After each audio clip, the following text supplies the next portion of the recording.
पैसा तो खर्चा ही होता है जब सामान खरीदते हैं, नहीं खर्चा भाई जितना हम, अब जैसे बोले हमारी कामना नहीं पूर्ति हुई, तो आप जाओ एक हार देखो जाके जौहरी के यहाँ, तो आप अगर 1 रुपया आपके बैलेंस में नहीं तो आपको हटा दिया जाएगा वहां से। फिर आप अब जौहरी को गाली दो तो फिर बेकार ही है। ऐसे ही हम कामना करते हैं देवताओं से, भगवान से, तो आपके पास तप कितना है, भजन कितना है? आपके पास अगर भजन और तप नहीं है तो कामना की पूर्ति नहीं होगी। कामना का मतलब है बाजार से सामान खरीदना। अब लौकिक बाजार के लिए तो रुपया चाहिए, अलौकिक से हमें पूर्ति करानी तो तप चाहिए, तपस्या, भजन चाहिए, अनुष्ठान चाहिए, साधना चाहिए। अगर वो नहीं है तो फिर नहीं मिलेगा। फिर वो नास्तिकता प्रकट करते हैं, हमारी भगवान ने बात नहीं सुनी। जौहरिया से बात सुन लेगा, तुम्हारे पास दाम कितने थे? बोले भगवान के तो हम हैं, ये माना कहाँ? अगर ये मान के जाते घर का सदस्य बनकर, तो फिर तुम्हें मांगने की जरूरत नहीं। जैसे माँ को पहले से पता है बाल भोग कब देना है, राजभोग कब देना है, बेटे को कब कौन सा, ऐसे ही भगवान करो सदा तिन कह रखवारी, जिन बालक राखे महतारी। फिर मांगने की जरूरत नहीं, जिसने मांगा उसको उतना तप करना पड़ा। जैसे पत्नी की मांग श्री करदम जी को हुई तो 10,000 वर्ष तक भगवान की तपस्या की, भजन मंत्रानुष्ठान, तब भगवान प्रकट हुए। और आदि सम्राट महाराज मनु की पुत्री देवहूति जी उनको पत्नी रूप में प्राप्त हुई, और भगवान स्वयं कपिल देव जी के रूप में पुत्र रूप में प्रकट हुए। तो अगर आपकी कामना है, उसके अनुसार साधना है, तपस्या है, मंत्रानुष्ठान है, तो फल मिलेगा, नहीं तो नहीं मिलेगा। अब अगर आपने कामना कर ली तो मंत्रानुष्ठान से आपका खर्चा हो गया जितना जो कामना की। इसीलिए चतुर सुजान भक्त कभी कामना नहीं करते। अच्छा, ऐसे जो व्यवस्था होगी वो तुम्हारे भजन से नहीं होगी, वो उनकी तरफ से होगी। क्योंकि अब आपने कोई कामना नहीं की, प्रभु को समर्पित है। अब वो अपने सेवक को महलों में रखे चाहे झोपड़ी में बांध दे, उसकी कोई शर्त नहीं। तो अब जितना भी वैभव बढ़ा दे उन्हीं का, स्वामी का है। सेवक तो सेवक ही बना रहता है, उसका कोई खर्चा और कुछ कटिंग होनी नहीं, क्योंकि उस स्वामी को अपना सर्वस्व समर्पित कर चुका है। तो मुझे तो लगता है कि भगवान सर्वज्ञ है, हमें बताने की जरूरत नहीं। भगवान सर्वत्र है, इसलिए मुझे कहीं दौड़ भाग करने की चिंता नहीं करनी। भगवान सर्वभूत हिते रताः, समस्त भूतों का हित करते हैं, फिर मैं तो उनका शरणागत हूं। अब जोई जोई प्यारो करे सोई मोहि भावे। अब कोई परेशानी की बात नहीं। यह है भक्त का हृदय, और वो है सकामी भक्त का हृदय। या तो आर्त भाव से इतनी जोर से पुकारो कि आपकी आवाज प्रभु तक पहुंच जाए, पर आप शरणागत होना चाहिए, तो बात बन जाएगी, आपकी रक्षा हो जाएगी। आप अर्थार्थी भक्त हैं या आर्त हैं या जिज्ञासु हैं, भगवान ने, पर भगवान से ही, भगवान के होकर, जो भगवान से होकर उनकी इच्छा पूर्ति भगवान फिर अपने बल से कर देते हैं। पर अभी लोग भगवान को अपना तो मानते नहीं ना। हमारा पुत्र, हमारी पत्नी, हमारा पति, हमारा घर, हमारा मकान, भगवान मंदिर वाले या बाहरी कोई, तो उसके लिए तप करना पड़ेगा, उसके लिए साधना के बल से तुम्हारी कामनाएं पूर्ण होंगी। और जो भगवान को समर्पित हो जाते हैं, सही माने में उनकी कामना ही नहीं रहती। अगर कोई कामना होती भी है तो हरि प्रसाद से पूर्ति होती है।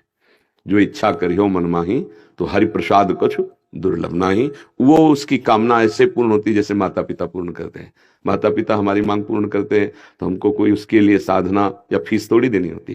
पर प्रभु को इतना अपनापन से कौन मानता है? प्रभु को तो एक प्रयोग की वस्तु मान ली गई है। साध्य है संसार और साधन प्रभु को बना लिया गया, तो फिर उसके लिए आपके अंदर तप होना चाहिए, मंत्रानुष्ठान होना चाहिए, तभी पूर्ण होगा। नहीं, देख लो, या तो प्रभु को समर्पित पूरे हो जाओ, और या फिर ऐसी साधना करो।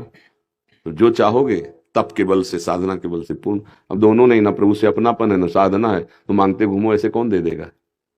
कहाँ मिल रहा है? किसकी कामनाएं पूर्ण हो रही है? अगर पुण्य है, सुकृत है, तो उसके बल से हो जाएगी। तो सुकृत तो नष्ट होते ही कामना में। इसीलिए चतुर सुजान भक्त कभी कामना नहीं करते, क्योंकि हमारा भजन भगवान की प्राप्ति के लिए है, न कि मृत्यु लोक की तुच्छ कामनाओं के लिए है। ये तो अपने आप अन मांगे आगे आवे गो, जो पल लागे पल को, श्री स्वामी हरिदास जी महाराज कह रहे हैं। हरिभज छाणी न मान नर्तन को, मति बंछे रे मति बंछे तिल तिल धन को, अन मांगे आगे आवे गो, जीव पल लागे पल को, कहे हरिदास मीछ जीव आवे, त्यों धन है आपन को, हरिभज छाणी न मान नर्तन को। भाव ये है कि जैसे पलक अपने आप झपकती है, ऐसे ही तुम्हारे पास धन आ जाएगा, जितना तुम्हारे को प्रभु ने विदान किया है।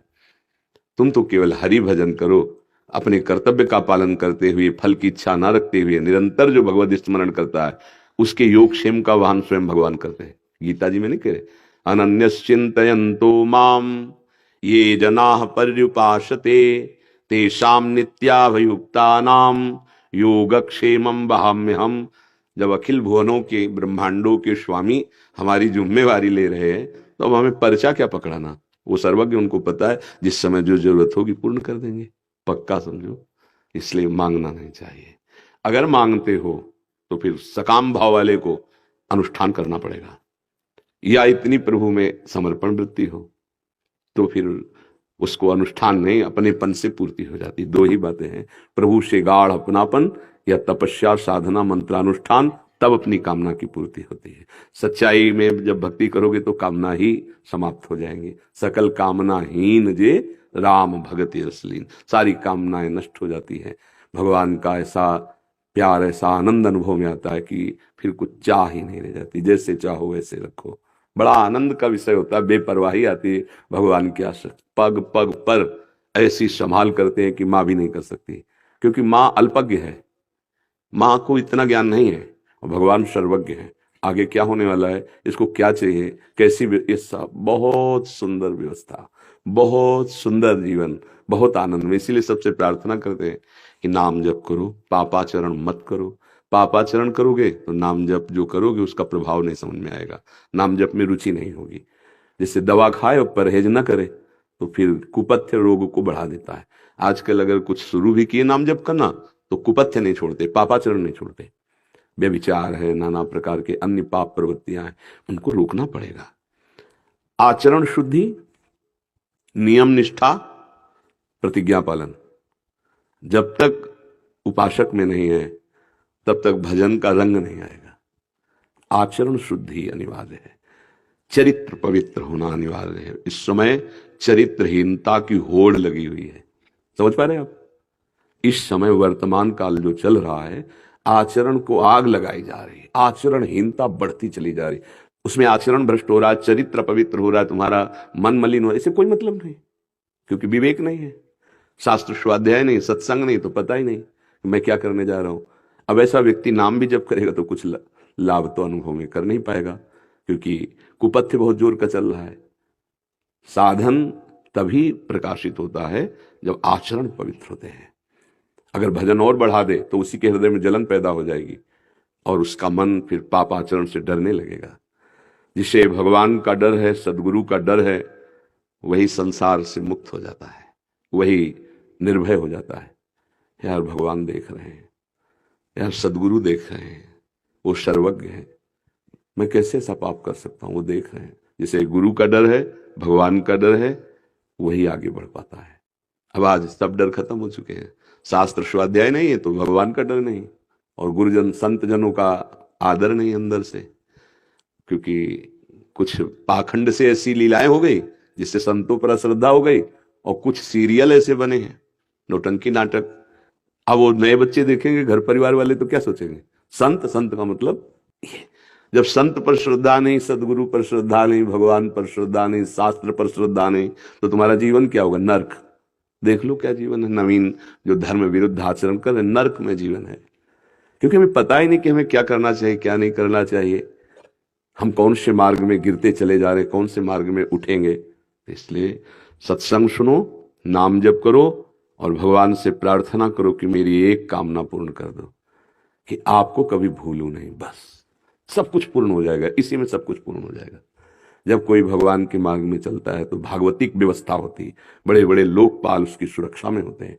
बड़ी व्यवस्था, सरकारी आदमी को देखते हो, गाड़ी बंगला सब व्यवस्था हो जाती है, क्योंकि सरकारी आदमी, उसके परिवार को भी फ्री चलने के लिए सरकारी गाड़ियों में, कि आप ट्रेन में फ्री चल सकते हो।